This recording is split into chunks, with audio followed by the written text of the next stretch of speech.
Below is the expanded scene 1, about 1,000 words, no headings. Ethan Reyes had always suspected that Mia's family blamed him for everything that went wrong in her life, but he never expected them to sink low enough to dismantle his world piece by piece. In the early days, when Lily was just a toddler and their marriage was on the edge of collapse, he thought maybe things could be repaired with time, patience, humility. He thought love could survive bitterness. But Mia didn't want repair. She wanted escape. And the moment she found someone who looked wealthier, lived louder, and dressed in designer labels, she left, walking out of their cramped apartment with half smiles and half truths, leaving Ethan with the one thing he cherished, their daughter. But Mia's family, Dolores, her mother, with her iron-stiff judgment, her father, Arturo, who repeated everything Dolores said like a faint echo, and then Camilla, Mia's lover who slithered into their lives like a shadow, were determined to take even Lily away from him. They wanted Mia back in a picture-perfect world, and Ethan didn't fit the frame. To them, he was a stain to be scrubbed out. That morning began like any other. Ethan brewing $3 coffee at the cafe, wearing an apron with faded letters, smiling at regular customers though exhaustion clung to his bones. He had been working extra shifts to save enough to fix the second-hand heater in his apartment. Winter had come early, and Lily had started sleeping wrapped in 2 sweaters and a patchy quilt. When Ethan pictured her small hands curled near her face, tiny chest rising and falling steadily, warmth surged in his heart. "We're opening late on Friday," his manager had said the night before. "Holiday crowd coming early. We'll need you on double shift." "No problem," Ethan told him. More hours meant a warmer home for Lily. But today, the moment he walked behind the counter, his manager's body stiffened. The man avoided eye contact, fussing with an empty cup, clearing his throat again and again as if practicing bad news under his breath. "Ethan," he finally said, and that alone made Ethan's stomach tighten. Nobody began a normal sentence with that tone unless it was going to end with a blow. "What's wrong?" Ethan asked. His voice remained calm, but inside something trembled. His manager exhaled heavily. "I got a call last night, then emails this morning. Complaints about you." "What kind of complaints?" The man winced, as though the words themselves were heavy bricks he was forced to carry. "Harassment, rude behavior, stealing tips, and some photos, messages." Ethan's pulse hammered. What photos? What messages? Already he knew the answer, because there was only one group of people twisted enough to fabricate a problem where none existed. "I'm sorry," his manager said, voice tight with discomfort. "Corporate wants you out immediately. You need to turn in your apron." Ethan stared at him, unable to speak. The cafe felt suddenly loud, the screech of the espresso machine, the murmur of morning customers, the scrape of chairs, but all of it blurred behind his shock. "I've been here for 3 years, Ethan whispered. "You know I'd never." "I do," the manager cut in. "But the photos, they look real." And the complaint came from a high-profile source. High profile. Of course. Dolores's family practically lived off connections.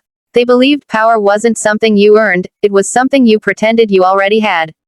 And they were skilled at using it to crush anyone who challenged them. Especially Ethan. He took off the apron slowly, each movement deliberate, as if trying not to let the tremor in his hands show. He folded it neatly, placed it on the counter, nodded once, and walked out. Cold air slapped his face outside. He inhaled deeply, letting the freezing wind clear the fog in his mind. This wasn't the first time they tried to sabotage him, but it was the most successful. The job was his only income. Without it, how would he pay Lily's daycare? Rent, heat. Just then, tiny footsteps pattered toward him. Lily broke away from her teacher, running up the sidewalk with her sunflower dress swaying beneath her jacket. Ethan bent just in time to catch her as she leapt into his arms. "Daddy," she giggled, pressing her cold nose to his cheek. "You forgot my lunchbox." He smiled, though his heart was bruised. "I'm so glad you reminded me." He handed her the pink lunchbox decorated with stickers of stars she'd placed herself. "Now you won't be hungry." Her innocence softened the blow of everything else. Her arms wrapped around his neck like she was holding the world together. But the moment was short-lived. A silver luxury sedan rolled up to the curb like an omen. The door opened with a soft mechanical hiss. Mia stepped out, sunglasses perched on her head despite the cloudy sky, her posture rigid with superiority she hadn't earned. Behind her, Camilla emerged, sleek hair, sharp gaze, and a smirk that always suggested she knew something cruel. Well, Mia purred, crossing her arms. "Looks like life's catching up with you." Ethan straightened. "What are you doing here?" We were just driving by, Camilla said sweetly, her words dripping with practiced innocence. And we heard something interesting. You lost your job. Ethan didn't reply. Silence was stronger than their venom. Mia clicked her tongue. See, Ethan, this is exactly why you can't raise Lily. No stability. No future. You can't even hold on to a barista job. Lily looked between them, confused, gripping Ethan's hand tighter. He shielded her behind him. You're not going to use my daughter as leverage, he said quietly. Camilla stepped closer, smiling like a shark. Oh, Ethan, don't be dramatic. We're just trying to help.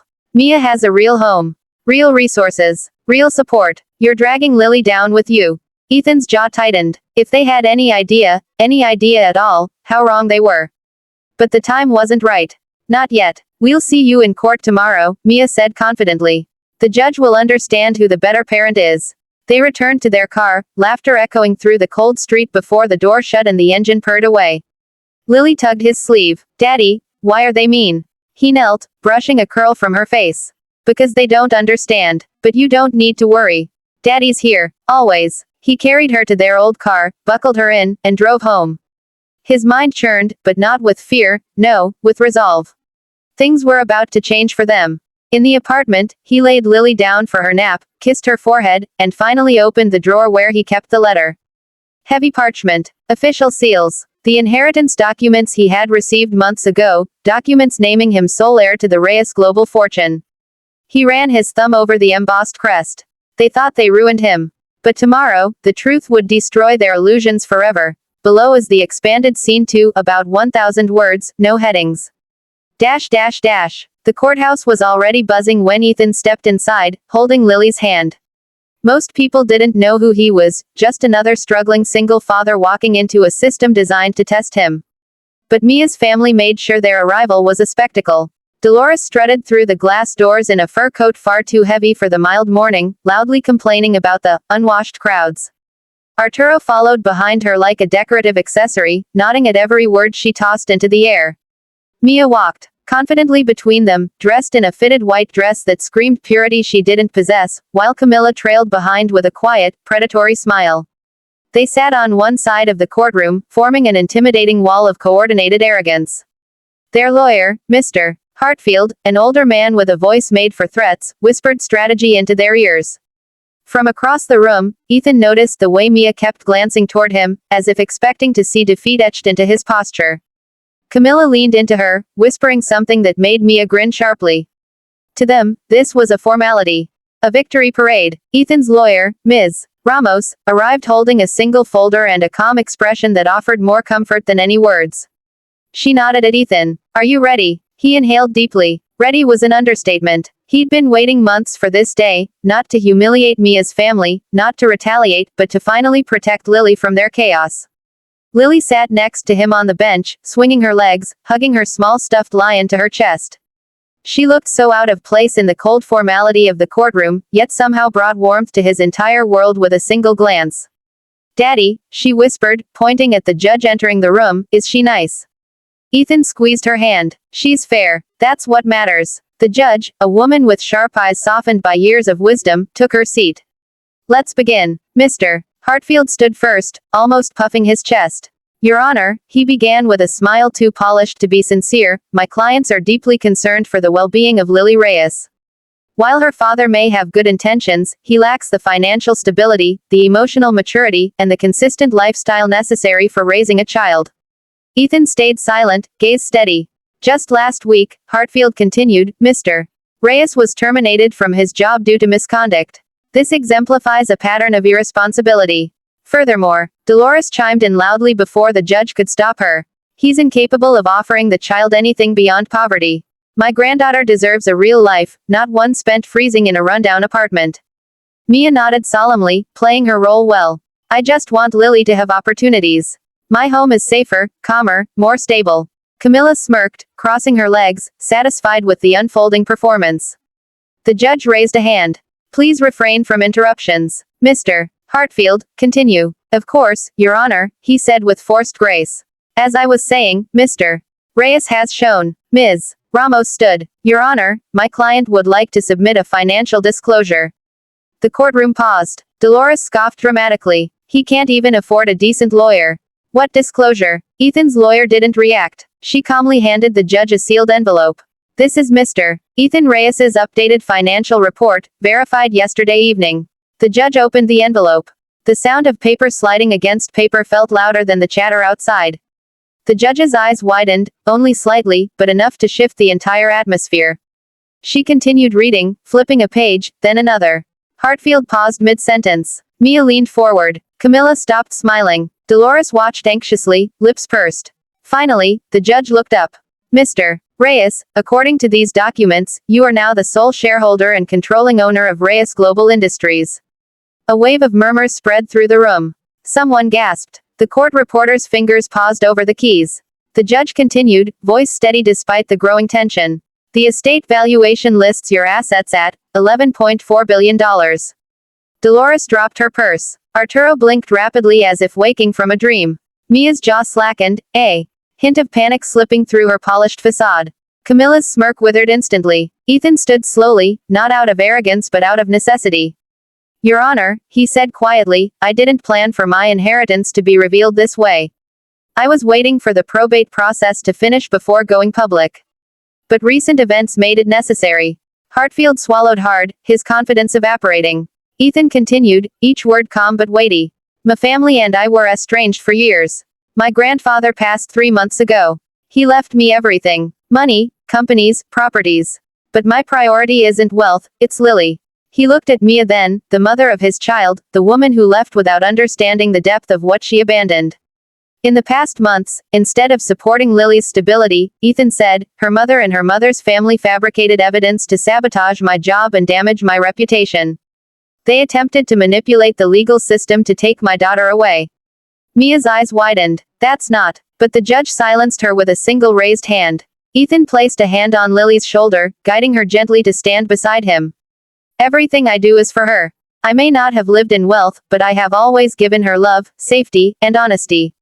And now that my circumstances have changed, she will never want for anything. Not warmth, not education, not security. Lily wrapped her arms around his leg, sensing the emotion in his voice. The judge took a long moment before speaking. Given the evidence presented, the stability of Mr. Reyes's household, and the concerns regarding manipulation by the petitioning party, this court sees no reason to alter the current custody arrangement. She paused for emphasis. Custody remains with Mr. Reyes. This hearing is dismissed. Mia stood abruptly. Wait, Your Honor. Camilla grabbed Ethan's arm, switching masks instantly. Her voice dripped with false sweetness. Ethan, I didn't know. If I had known. Exactly, he said, pulling his arm away. If you had known. Dolores reached toward him, desperate. We can talk. Resolve this. We're family. You made your intentions clear, Ethan replied. Family isn't built from blood. It's built from loyalty, respect, love. He lifted Lily into his arms and walked toward the exit, his steps steady and unhurried. Outside, reporters flocked instantly, microphones raised, cameras snapping. Mr. Reyes, how does it feel to become one of the youngest billionaires in the world? Ethan looked at Lily, whose small hands were curled around his collar. Her sleepy smile melted every ounce of tension in him. It feels, he said softly, like my daughter and I finally get to live in peace. And with Lily resting her head on his shoulder, he stepped into the sunlight, leaving behind the people who once tried to break him, unaware they had forged something stronger instead.